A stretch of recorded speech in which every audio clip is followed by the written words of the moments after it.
पानीमा भाइ चिसा पानी खिलाइ एउटी छोरी त्यहाँ निलकण्ठे कि दुलै भदै हो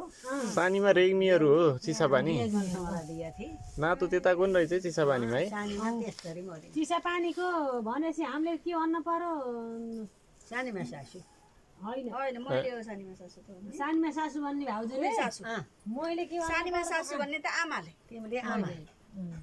सानीमा फुलको थुङ्को खस्यो पानीमा अनि छोराहरू कहाँ गए छोराहरू भनौँ दाजुभाइ भनौँ तिनजना अब हजुर ढाब खोलाको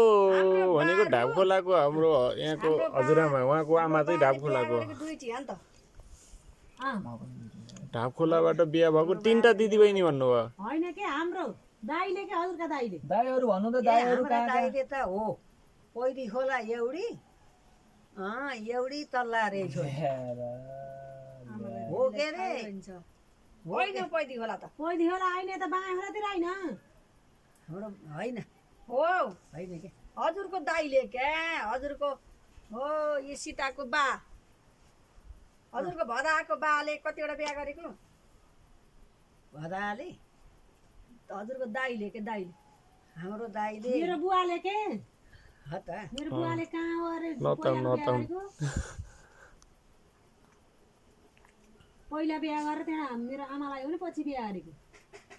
पहिला बिहा गरेको कहाँ हो पिछलेका जाउँ अहिले मेरा बुवाले के हजुरका दाइले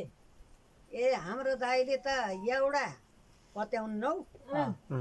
खैन्नाडा बिहा गरेको उदय चौर कता हो खैन्नाडा कता हो पन्ने दाइले बिहा गराए त्यहाँ आफ्ना मावलीकी गराएको त्यो लोटेर मोरी भोज गर्न धान राखेको गैरबातिर झर्दा लोटेर मोरी भ्याइयो त्यसको काम भ्याइयो त्यसको काम भ्याइयो त्यहाँबाट पैदी खोला होइन पैदी होला त अर्को कता चित्डाँडा ए चितडाँडा झोडाली र त्यो ऊ आएर त्यहाँबाट सम्धी पनि मन पर्यो सम्झेनी पनि मन पर्यो भात पनि यहीँ खान्छु भनेर बिहा गराए तल्ला रे छोरी तल्ला रे छोरी त्यहाँबाट बिहा गरेको अर्थौ त दोख लाउन्न मैले बाटो बिर आएर हिँड्दा मन दुखिया छ किन सक्यो अब अर्को कुरा छोरी थिए नाति थिए गन्दाखेरि 8 वटा